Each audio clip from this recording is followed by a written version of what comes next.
Oh, he was coming to kill the pirates that are gone.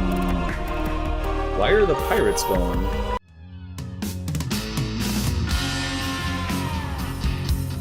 Let's get good. This is Endless Space Riftborn, and we are gonna dive right in. Everybody voted in the comments, and we are either gonna, well, one person voted in the comments, and we are either gonna go industrialists or militarists at our next possible voting opportunity, which should be this turn. And we're also going to continue expanding through the galaxy. I think we're gonna switch to industrialists, guys. Like, we could go militarists right now, but well, no, now that I think about it, like, I'm gonna check our systems. If we're still building a lot of, like, improvements and things, then we'll go with industrialists. But if we're primarily just building ships now, which we are, yeah, we're going militarists. Yeah, we'll go militarists. Honestly, we're gonna go militarists because it's gonna pop out these fleets a lot faster, and these fleets are going to allow us to do things like get rid of these pirates right here and get some money from that, as well as invade other peoples. We don't have a new open law slot, so I don't know why there's a red exclamation point there. It's probably because we have a vote this turn.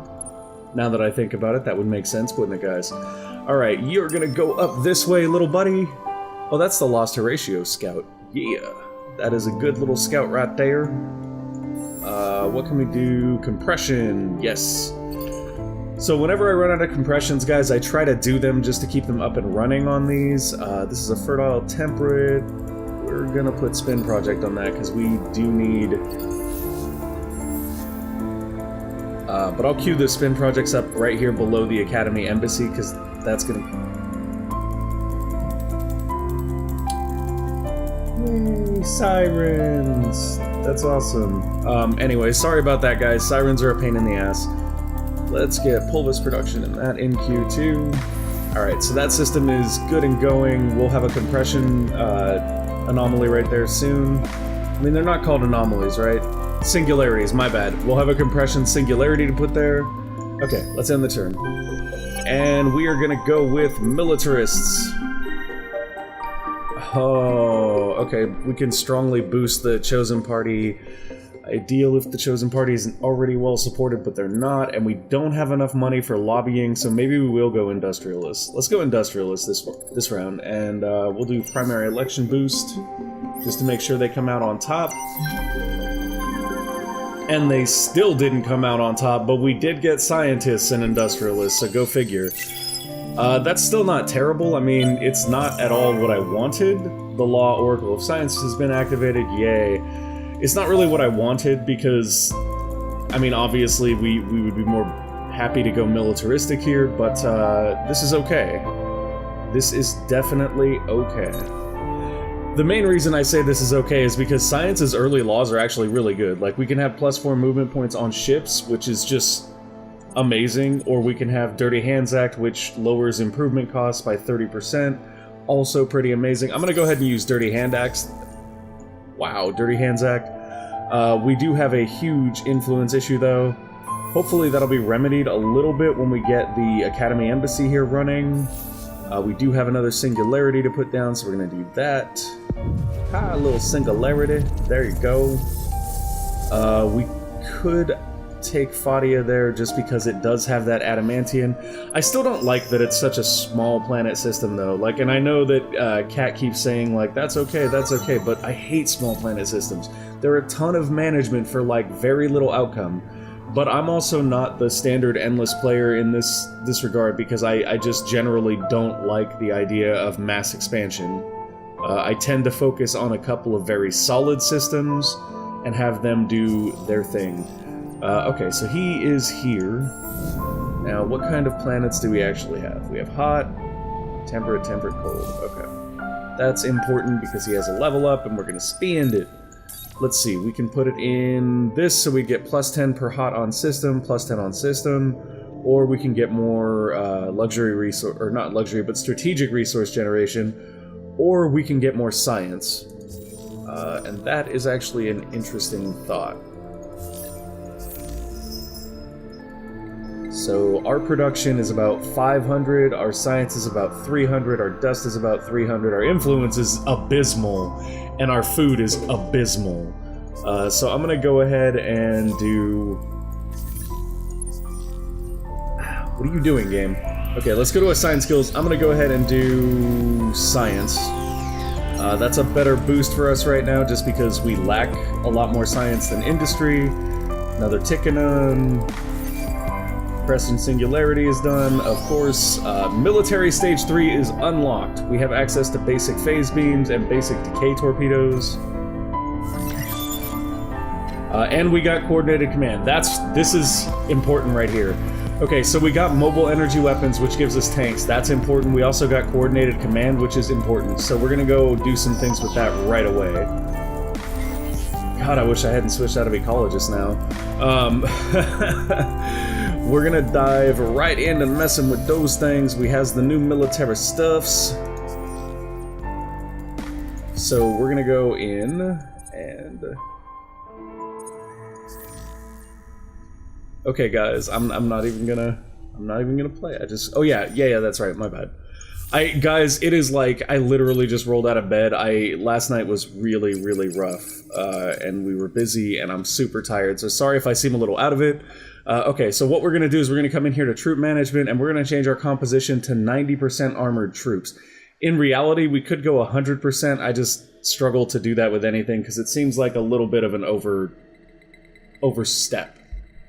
We could also increase its health here, we could put more into it, but the reality is, like, very few people actually spend time upgrading these. It will give you an advantage to upgrade those, but you don't need to, especially not with the tanks. Like, with the tanks, we're just gonna get them, we're gonna make 90% of our manpower tanks, and the reality is, anybody we invade is gonna suffer horribly because of that. Presuming that we are there before the people that we try to invade, which we won't be with, like, the Sophons, that's not gonna happen.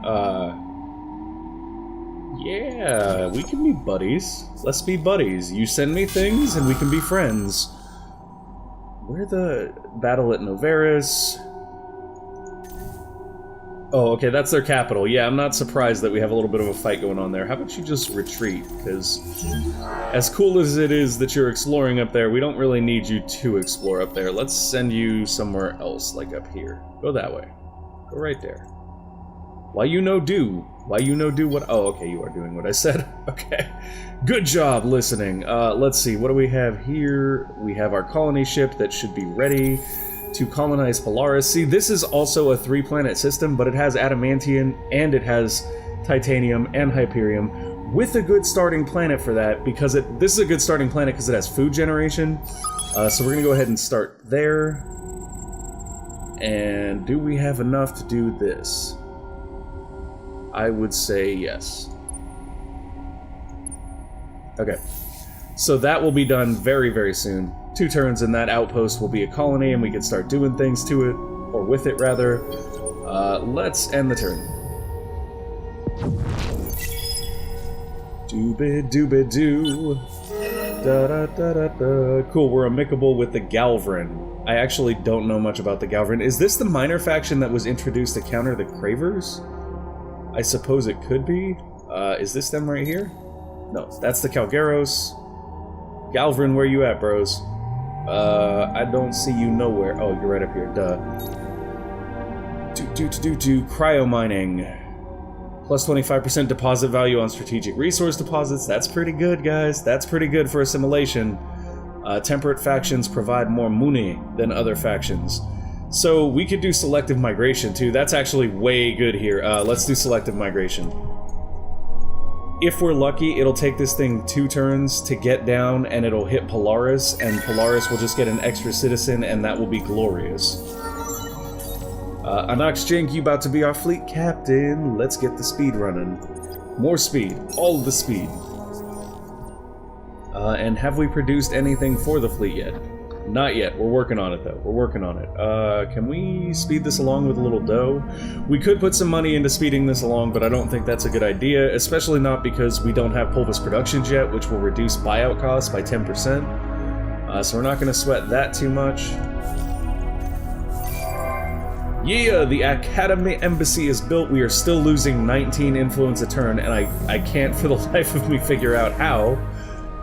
I was under the impression the Academy influence might help with that a little bit. I guess that's less than we were losing. But I mean, how much is it supposed to give?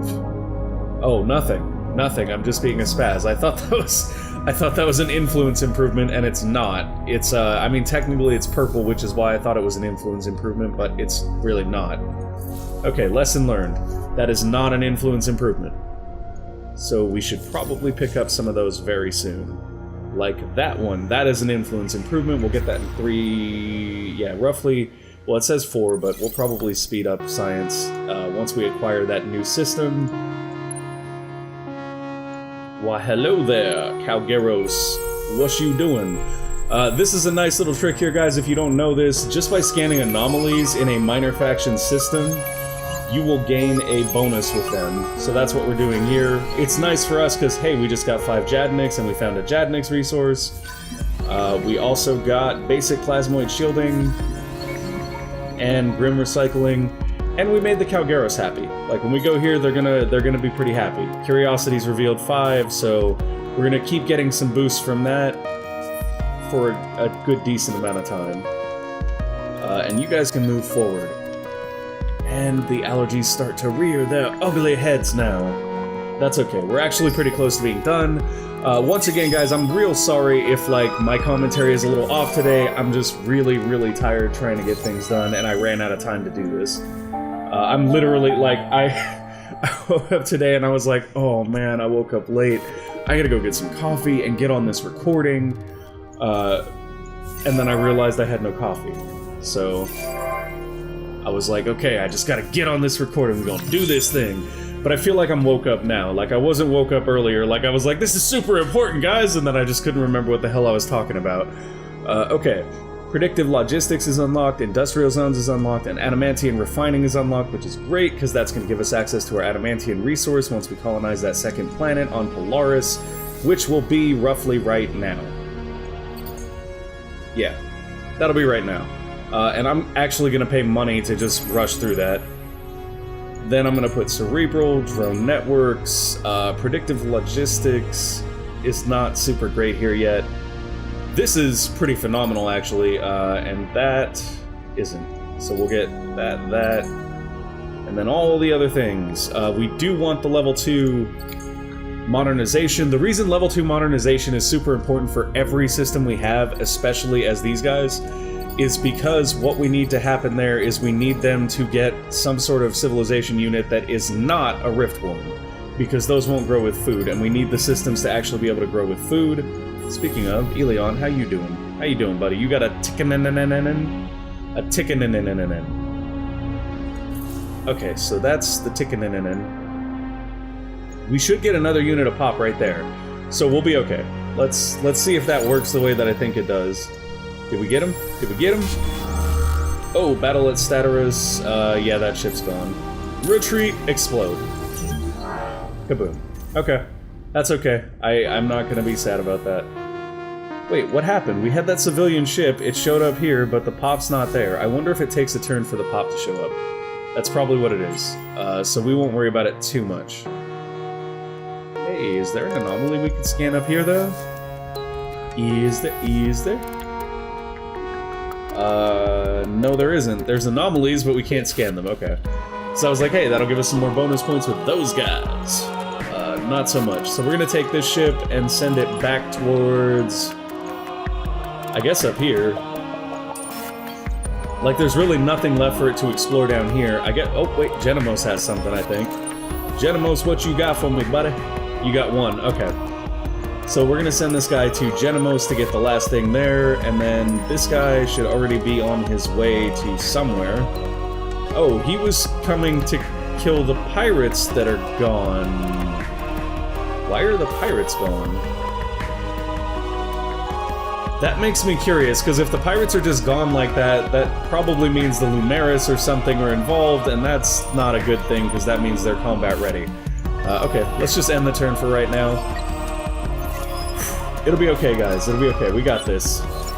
We gonna get them. Let's see. We can save the core or save the inhabitants.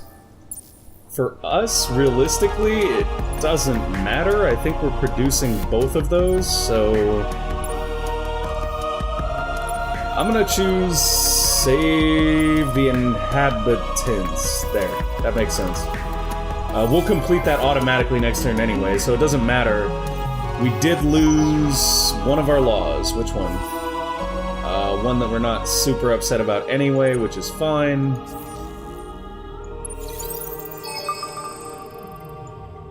And that's... yeah, okay, cool. So we will end our turn.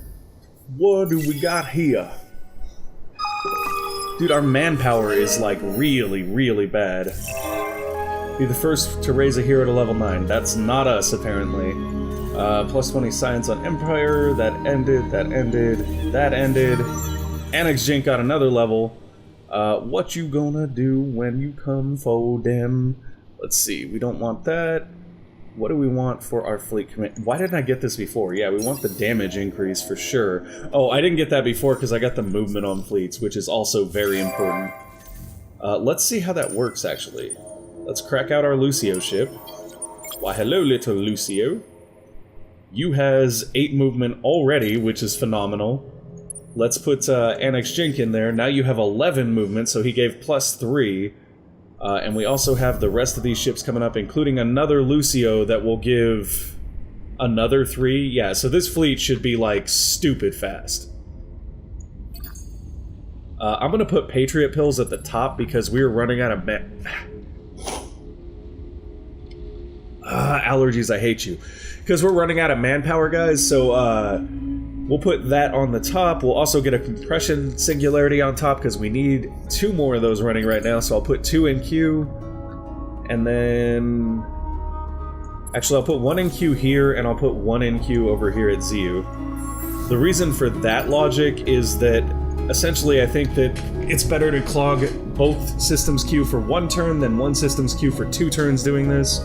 And that'll allow us to get double compression singularities running on Elion and Polaris, which will be great for Polaris because Polaris could honestly use the boost as they're building up all of their infrastructure.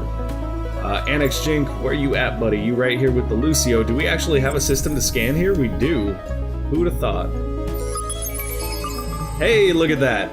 Antimatter. Okay, so we got antimatter and adamantium, guys. We are set on those resources. We're still missing the higher tier, which is Orichalix and Quadronix. We don't have those yet, but we'll get them soon. That is going to be it for this episode, guys. Thank you for watching and bearing with me, even though I was a little groggy and then my allergies kicked up for a second. I hope you enjoyed the episode. If you did, click that like button. If you want to see more, click subscribe. Thank you for watching and keep gaming responsibly. Bye!